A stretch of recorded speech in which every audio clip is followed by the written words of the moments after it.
Eu diria que quero ser menino. E aí pessoal, beleza? Meu nome é Igor, eu sou arquiteto, artista e animador.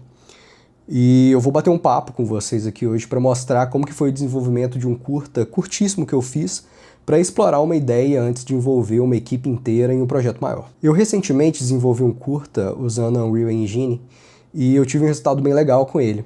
Eu fui selecionado em 4 festivais e ganhei o prêmio de melhor curta de animação em um dos festivais internacionais que participei. Esse curta foi feito totalmente em 3D, então eu usei os recursos de MetaHuman da Epic Games, usei também captura de movimento, tudo dentro desse universo 3D.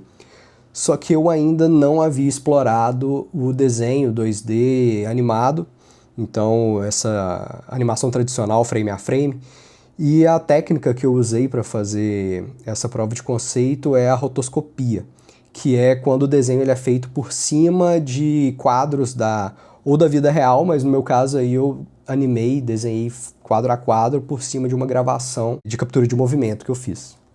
E para viabilizar essa ideia, eu fiz o que na animação a gente chama de prova de conceito, que é fazer uma animação o mais rápido possível para testar uma ideia antes de envolver mais gente nisso. Então vou mostrar agora como ficou o resultado final, e aí eu explico na sequência como que foi o processo de cada etapa dessa e como que tudo foi feito. Quando eu era menino, os mais velhos perguntavam: "O que é que você quer ser quando crescer?" Hoje, não perguntam mais. Se perguntassem, eu diria que quero ser menino. Para não me tomar muito tempo, eu precisava de um texto que fosse curto para viabilizar essa ideia, mas que tivesse algum borogodó que justificasse essa mudança de linguagem visual. E aí, depois de muita pesquisa, eu encontrei esse livro do Fernando Sabino, O Menino no Espelho, que retrata a vida dele aos 8 anos de idade, aqui em BH, de maneira lúdica. E nesse livro ele tem um poema prefácio, logo no início, que eu acho que encaixaria muito bem com essa ideia. Então, com esse texto pronto, eu determinei que quando ele falasse em voltar a ser menino, haveria essa transição para pegar um pouco essa essência do lúdico e criar essa imagem um pouco desenhada e um pouco infantil que ele está querendo trazer aqui. Como o personagem aqui é uma pessoa saudosa da infância, eu pensei em pegar algum tipo de trabalhador que fosse o protagonista desse curta. E aí, para ser ágil, eu procurei alguns cenários da Quixel que fizessem sentido. E um cenário que eu achei era perfeito, era um cenário de construção. E se eu colocasse algum trabalhador nessa obra, eu acho que encaixaria perfeitamente com essa fala do Fernando Sabino. E aí, com o cenário pronto e com o texto pronto, eu ainda estava precisando de um personagem.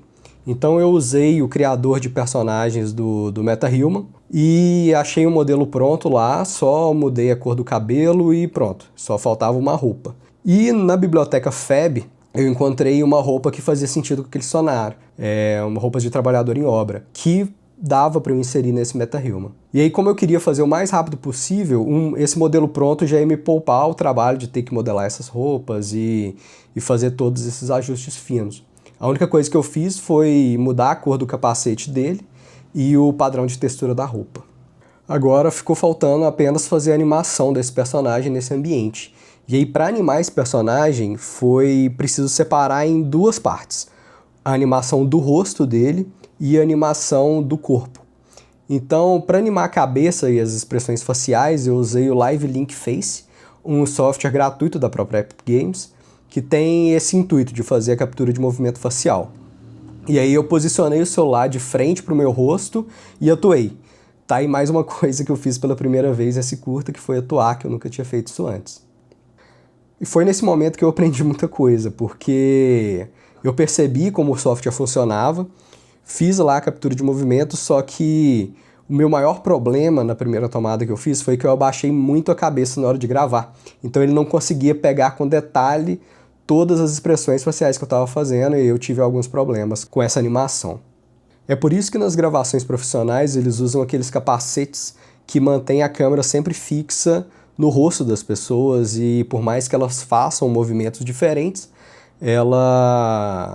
a câmera sempre vai ficar virada para o rosto e não vai ter esse problema de alguma obstrução de acordo com a movimentação, né? E aí tem uma coisa, eu gostei do movimento da cabeça, por mais que eu tenha ferrado as expressões faciais, e aí eu tentei gravar novamente com a sincronia correta da boca, e aí eu juntei a primeira animação da cabeça, que eu achei interessante, com as expressões faciais, a boca do segundo. E aí um outro problema que eu notei é que eu tenho o hábito de ficar com o olho muito fechado.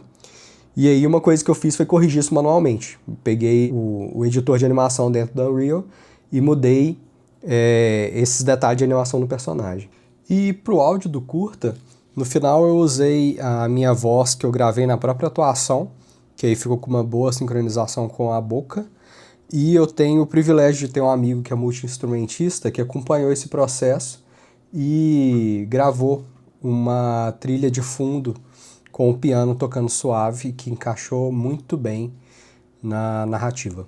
Agora, para fazer o movimento corporal, eu resolvi, nesse caso, não usar a captura de movimento e tentar fazer de um modo tradicional. E aí seria interessante também ver como que seria essa mistura do tradicional com uma captura de movimento, né? E aí para fazer a animação da maneira mais correta possível, eu me gravei atuando e selecionei alguns quadros-chave para usar eles de referência. Essa técnica ela é muito utilizada em animação 2D e 3D, porque se a gente quer fazer uma animação realista, a nossa principal referência tem que ser a realidade, né? E assim, novamente é verdade que eu encontrei vários bugs no meio do processo, isso é normal, mas é importante também a gente não pirar nesses momentos, manter a calma, tentar encontrar por que esses problemas aconteceram e se a gente surtar nessa situação é pior. E agora com o movimento de câmera feito, todas as animações já realizadas, o áudio capturado, chegou a hora de fazer a rotoscopia. E aí, a animação 3D que eu exportei, ela tem exatamente 24 quadros por segundo. E aí, para eu poder desenhar por cima dela e ter um estilo mais travado de animações tradicionais, eu dividi por 3 esses quadros, ficando com uma animação de 8 quadros por segundo.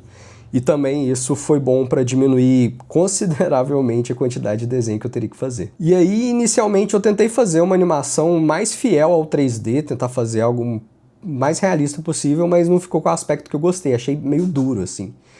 E aí depois eu tentei fazer no estilo mais livre, mais rabiscado e me agradou mais. Essa foi uma parte, assim, honestamente bem trabalhosa, mas talvez a mais gostosa de fazer também. Porque é muito bonito ver o desenho tomando forma à medida que a gente vai desenhando. E eu tentei, nesse processo também, preencher o desenho com cor, luz e sombra, mas não estava ficando com a cara que eu queria dar esse aspecto e logo eu já abandonei essa ideia. No fim, eu acho que pode dizer que esse curta cumpriu o objetivo que eu queria fazer, que era testar um desenho 3D misturado com 2D para ver se funcionava. E funcionou. O 3D, ele dá uma base muito boa de movimento de câmera, de iluminação, enquanto o 2D misturado ali, ele dá essa pegada mais artística, né? Dá uma questão de liberdade e personalidade para a obra. Acho que ficou um aspecto bem legal. E eu também percebi que a rotoscopia ela não funciona também nesse caso, né? Quando a gente tenta copiar perfeitamente o 3D. A gente tem que imaginar que são dois meios diferentes, né? Então, se a gente tenta fazer uma coisa totalmente perfeita, copiando da realidade, acaba que a gente entra no que é chamado Vale da Estranheza também, de um desenho mais rígido e acaba sendo incômodo. Então, é a hora de a gente usar as nossas liberdades para poder criar algo totalmente diferente, né? E aí, pensando num projeto maior, eu acho que eu usaria esse tipo de linguagem em momentos específicos, porque eu acho que ela dá uma pegada diferente e se eu usasse ela numa animação inteira, acho que poderia ficar saturado. Isso nesse estilo que eu estou fazendo. Existem animações incríveis que são feitas totalmente em rotoscopia, mas elas são pensadas para isso, né? E eu acho que no fim essa é a maior vantagem de se fazer uma prova de conceito. Eu errei bastante, mas eu errei muito numa coisa curta que eu estava fazendo, eu pude aprender errando. Hoje, quando eu for fazer novamente isso, eu sei que eu vou errar bem menos, e é assim que a gente aprende, né? Então, a minha ideia aqui era bater um papo mesmo, mostrar como que foi feito esse processo, não necessariamente mostrar um tutorial de como clicar em cada botão para fazer exatamente a mesma coisa, mas mostrar como que isso foi feito e saber o que vocês acham dessa ideia, se vocês já viram isso em outros projetos também, o que vocês acharam desse processo, e se tem outras ideias também que eu poderia mostrar para vocês, se vocês gostaram desse conteúdo. Eu posso mostrar como foi feito o outro curta que eu desenvolvi recentemente, ou aprofundar em alguma coisa que eu passei bem rapidamente aqui. Valeu!